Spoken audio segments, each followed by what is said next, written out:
बजरंग सारखा प्रामाणिक बॉडीगार्ड त्याच्या बाबांचा खूनी निघाला याचं दुःख झालंय राजवीरला. आता या प्रकरणाच्या मुळाशी जाण्यासाठी राजवीर कोणाला भेटतो, काय करतो, कुठे जातो, हे सगळं मला कळत राहायला हवं. आणि हे काम करण्यासाठी बेस्ट माणूस आहे भाऊसाहेब. माझ्या विश्वासातला आहे आणि सगळी कामं घाबरून का होईना नीट करतो.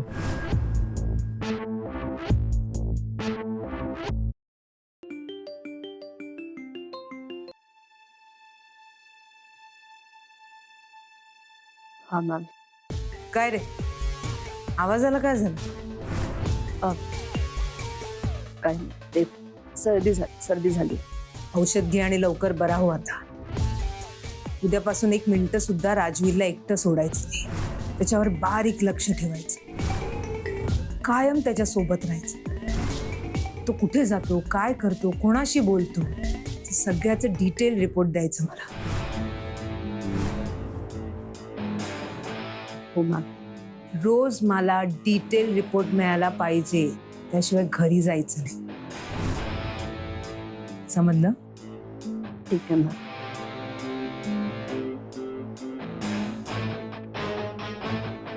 तुम्हाला वाटतंय मी तुमचं काम करणार आहे, पण मी फक्त तुमचं काम करते असं भासवणार आहे.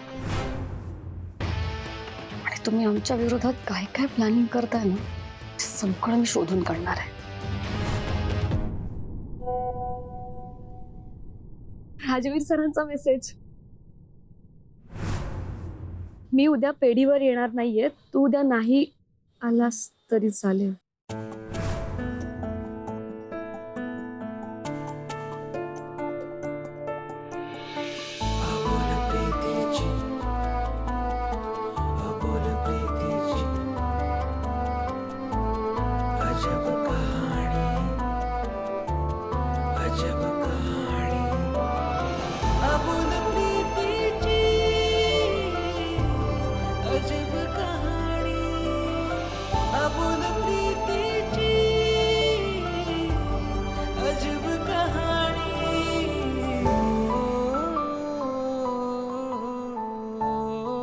नको नको एवढा विचार करूस.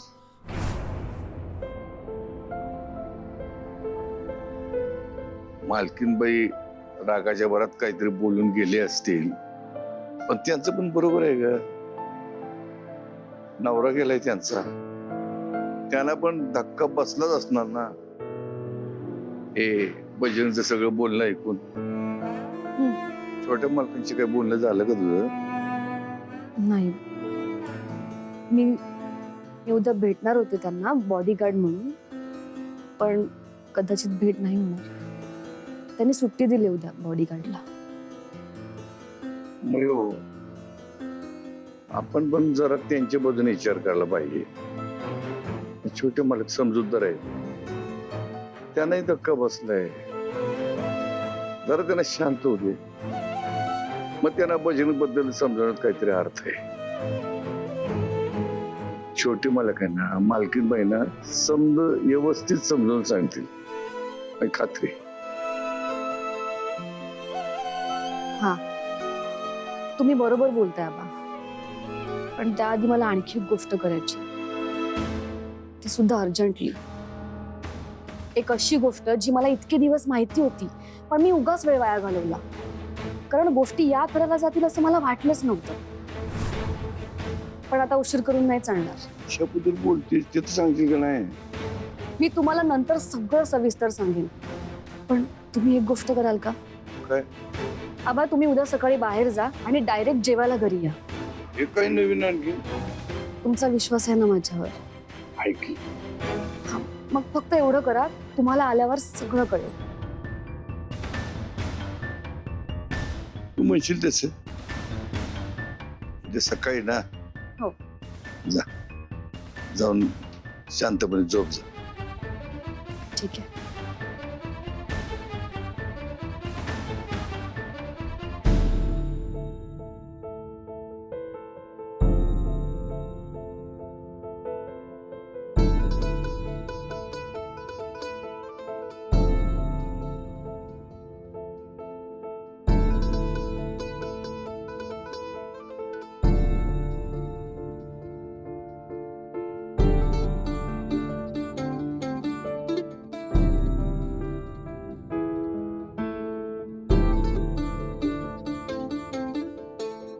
राजवीर, आजी, अरे तुझी अस्वस्थता मला समजते, पण बघ ना, बजरंग सारखा भला माणूस हे असं असं कसं करू शकेल? आजी तेच तर मलाही कळत नाहीये ना, माझं तर डोकंच काम करत नाहीये. राजवीर, आपल्याकडच्या पार्टीच्या वेळेस सुद्धा बजरंगची मनस्थिती कशी होती आपल्याला ठाऊक आहे. अरे ज्या माणसाला आपलं स्वतःचं नाव सुद्धा आठवत नाही, तर अशा माणसानं पोलिसांसमोर जाऊन दिलेली जबानी खरी कशी मानायची आपण? अगं पण आजी, माझ्या समोर बजरंग काका हे सगळं कबूल करत होते. अरे बरोबर आहे, पण हे बघ, मला असं वाटतं पोलिसांचा तपास पूर्ण होईपर्यंत बजरंगला गुन्हेगार ठरवण्याची घाई तुम्ही करू नका. का नाही करायची घाई?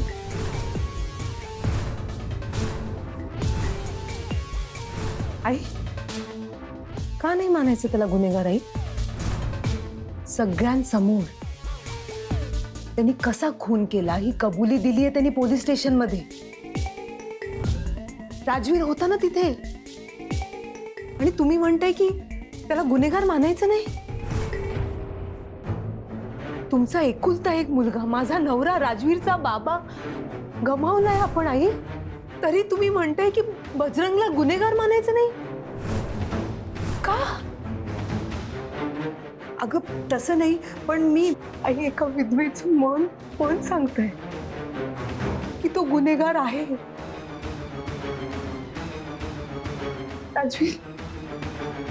राजवीरच्या बाबांवर जीवापाड प्रेम केलं मी. एक एक दिवस मी कसा घालवते ना हे माझं मला माहित. आई, मला पूर्ण खात्री आहे की यांचा खून बजरंगनीच केलाय.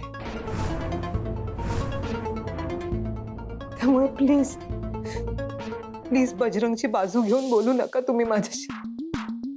अगं बाजू नाही घेत आहे मी, पण बजरंग आई नाही, निदान माझ्या समोर तरी त्याला निर्दोष नका ठरवूत. नाहीतर मी काय करेन ना, मला नाही माहिती. माझ्या नवऱ्याला जर न्याय मिळाला नाही, बजरंगला शिक्षा झाली नाही, तर जीव देईन मी. मम्मा, मम्मा, नाही राजवीर, काय काय बोलतेस मम्मा? ये बस तू, का ते असं? बस प्लीज. काय बोलतेस तू हे मम्मा? मम्मा, आत्ता कुठे सगळं चांगलं होईल असं वाटत असताना सगळं काय होऊन बसलं ग? राजवीर बेटा, तरी बरं झालं ना की बजरंगचं खरं रूप तुझ्या समोर आलं. तर राजवीर, तू जे काही करायला जाणार होतास ते आयुष्य बर्बाद झालं असतं रे तुझं. बापरे राजवीर, मी आता रणशिंगेंकडूनच येते. काय? तुला मुद्दामूनच नाही सांगितलं मी की मी तिथे जाते. राजवीर, बजरंग असं काहीतरी करेल यावर माझा विश्वासच बसत नव्हता. मला ते पटतच नव्हतं, म्हणून म्हटलं की स्वतः जाऊन जाब विचारावं त्याला.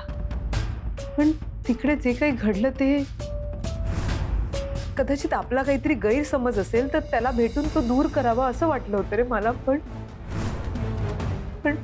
मम्मा नाही, प्लीज प्लीज प्लीज रडू नकोस. मम्मा, नेमकं काय झालं तिथे मला सांग ना.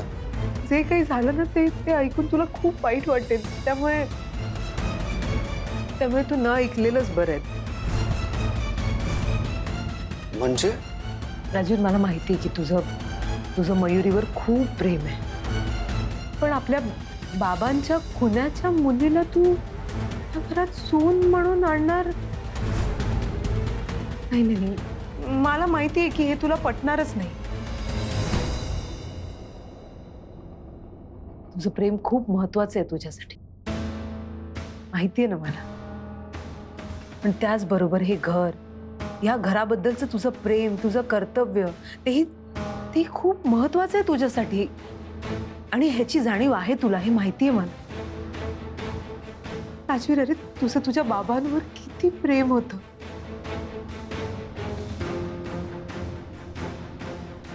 पण त्यांच्या खुन्याला एक मुलगा म्हणून शिक्षा मिळवून देणं हे तुझी जबाबदारी आहे. ती मयुरी घेईल तिच्या बाबांची बाजू आणि मुलगी म्हणून ती स्वतःच्या वडिलांना वाचवण्याचा प्रयत्न करेल आणि बरोबर आहे तिचं. ते कर्तव्य आहे. ती तिच्या जागी बरोबर आहे आणि तू तुझ्या जागी बरोबरच असणार आहेस. कारण प्रेम कधीही कर्तव्याच्या आड येऊ देणार नाहीस तू.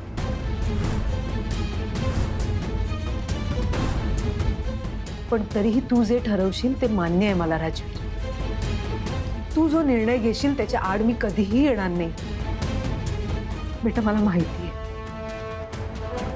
हे वाटतं तेवढं सोपं नाही, हे खूप कठीण आहे तुझ्यासाठी, पण मी काय करू रे. एक काहीतरी निवडावं लागणार आहे तुला. तुझ्या वडिलांसाठी न्याय किंवा तुझं प्रेम.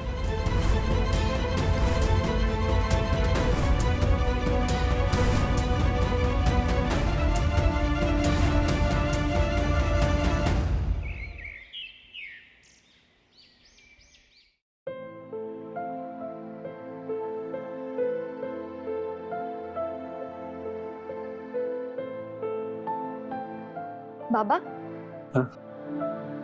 चकली. बाबा बरं वाटतंय तुम्हाला आता? चकुली, हं? पण मला काही कळत नाही ग. म्हणजे ते पोलीस, तो गाडीचा नंबर साहेबांना मी मारलं नाही साहेबांना. नाही नाही बाबा, तुम्ही नाही मारलं. नाही नाही, आणि तुम्ही नका काळजी करू. हा, मी आहे सोबत तुमच्या. हा, तुम्ही नका विचार करू या गोष्टीचा. हा, चकुली आहे. तुम्ही थोडा वेळ आराम करा, बरं वाटेल तुम्हाला. हा, अहो तुम्हाला काही चहा वगैरे हवाय का? आई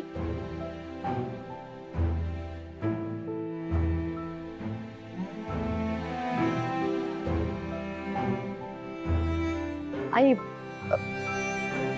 त्यांना थोडा वेळ आराम करू दे, आपण आज जाऊ. चल. अगं ते बराच वेळ एकटे बसलेत म्हणून म्हटलं त्यांना काय हवंय की. नाही नाही, माझं बोलणं झालंय त्यांच्याशी. त्यांना काही नको, थोडा वेळ त्यांना आराम करू दे. हा, चल आपण आज जाऊ. अगं पण ठीक आहे, तू चल. चल अगं अशी तुला काय सांगते, तू चल. अगं पण त्यांना काहीतरी हवं असेल. नाही अगं नकोय त्यांना काहीच. मी बोलली त्यांच्याशी. पण त्यांना बाहेर एकटं नको सोडायला. आई अगं काय काय झालं? अगं ही बघ ना, त्यांना बाहेर एकटं राहू दे म्हणते. ऐक ना माझं, थोडा वेळ ऐक. हा, मयूर अशी काय करतेस? त्यांना परत काहीतरी आठवलं आणि ते बिथरले बाहेर निघून गेले तर काय करायचं आपण? नाही असं काही होणार नाहीये. माझं लक्ष आहे बाबांकडे. तुम्ही ना फक्त थोडा वेळ आता माझं ऐका, नंतर तुम्हाला सगळं समजेल.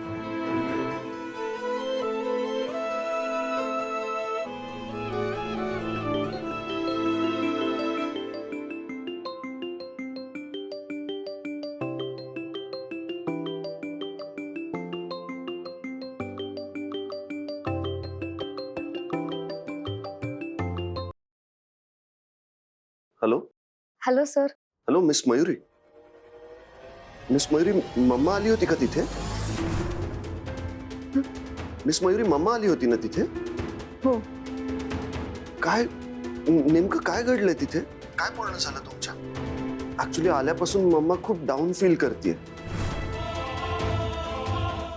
तर मला वाटलं होतं तुम्ही मी कशी आहे हे विचारायला आणि बाबांवर तुमचा पूर्ण विश्वास आहे हे सांगायला फोन केला असेल. Hello hello miss Mayuri.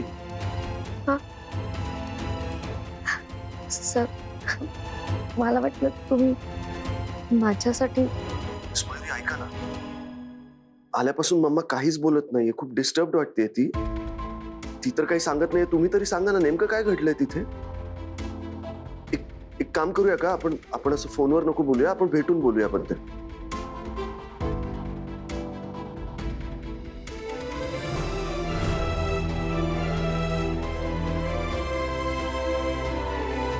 Sir मी तुम्हाला नंतर फोन करते. बाबांची तब्येत बहुतेक बिघडली आहे. ठेवते फोन. बाय.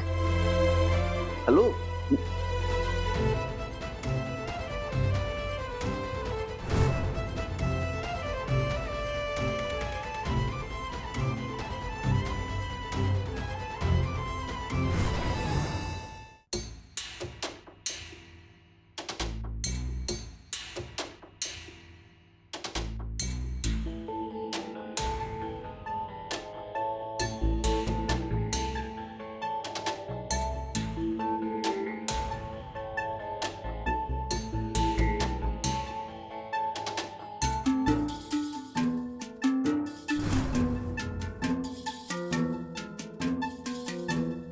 हे खुळ एकटच गावलंय तावडीत.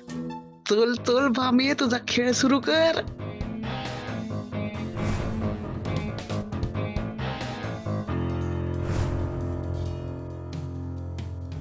बजरंगा, कसा आहेस बाळा? ठीक आहे ना? टेन्शन घ्यायचं नाही. कसं मी सांगते एवढंच करायचं. पोलीस माहिती आहेत ना, पोलिसांनी विचारलं की त्यांना कबुली जबाब द्यायचा. सराफांचा खून तू केलायस. कोणी केलाय खून? तू. असा कबुली जबाब द्यायचा आहे. पोलीस पोलीस जबाब जबाब हा, कबुली जबाब. असं काय करतो? आठवत नाही वे तुला? सराफ साहेबांबरोबर तू गेला होतास बाहेर गावी आणि गाडीतून तुम्ही चालला होतात. मध्येच रस्त्यात तू बोला नाही का, मला चहा प्यायची आहे म्हणून तू खाली उतरलास गाडीच्या आणि तिथंच कुठेतरी तू ट्रक आधीपासूनच ठेवला होतास. त्या ट्रक मध्ये जाऊन बसलास आणि ट्रक जोरदार चालवत चालवत भरधाव ट्रक त्या गाडीवर आदळलास आणि तेव्हा सराफ साहेब मेले. आणि म्हणजे तू मारलंस, तू ट्रक धडकवलास त्यांच्या गाडीवर. तू केला, आठवतंय ना? तू केलास त्यांचा खून. आठवलं. हा, केलं मी केला. आणि तो का केलास? कारण यामिनी मॅडमचा तुला राग होता ना. त्यांना खुनाच्या आरोपात अडकवण्यासाठी तू खून केलास. कारण तुझी इच्छा होती की यामिनी साहेबांवर आरोप आला पाहिजे सराफ साहेबांच्या खुनाचा. इच्छा होती. तुझीच होती की नाही इच्छा? होती. शाबास रे माझ्या वागा. अजिबात विसरायचं नाही. आणि हे समध्या आरोपांचे कबुली जबाब तू पोलिसांना द्यायचे. पोलिसांना सांगायचं. हा. पोलीस येतील. अरे कुठं जातो? इथं बस. आज जायचंय? नाही, ते पोलिसांना. नाही नको, इथं बस. काय सांगायचं मी सांगते. आणि मला एक सांग बाळा, ते मृत्यूपत्र कसं काय बदललंस रे तू? मी बदललं. आठवत नाही बाई तुला? मी सांगते कसं बदललं ते, तुला आठवल.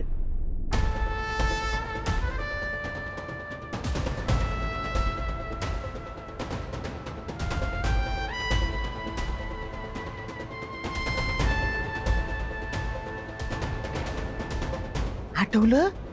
तू सराफ साहेबांचं मृत्यूपत्र बदलायला लावलंस. हा, मी बदललं. आठवलं ना?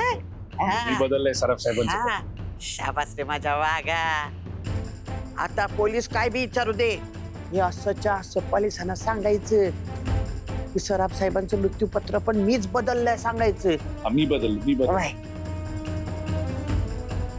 एक छोटीशी चूक झाली होती माझ्या नातवाकडनं.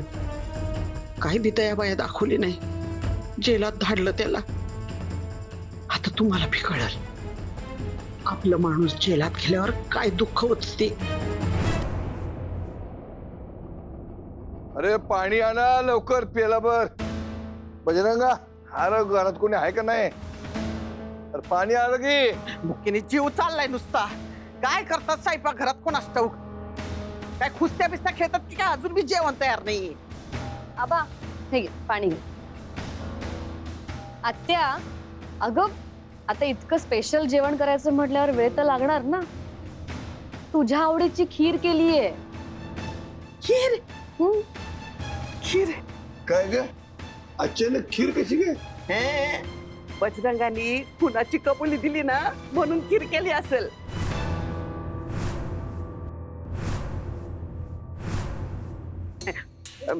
ही काय येळ आहे खीर वगैरे करायची?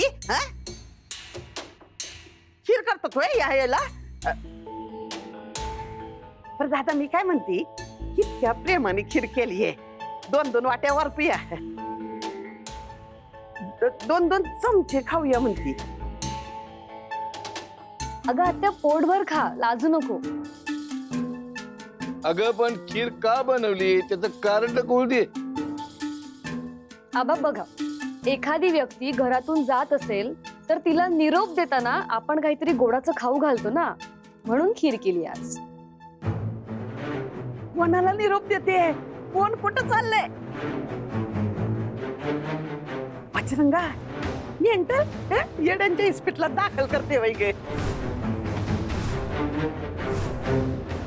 नाही बाबा नाही ग, तू जाणार आहेस. मी तर मी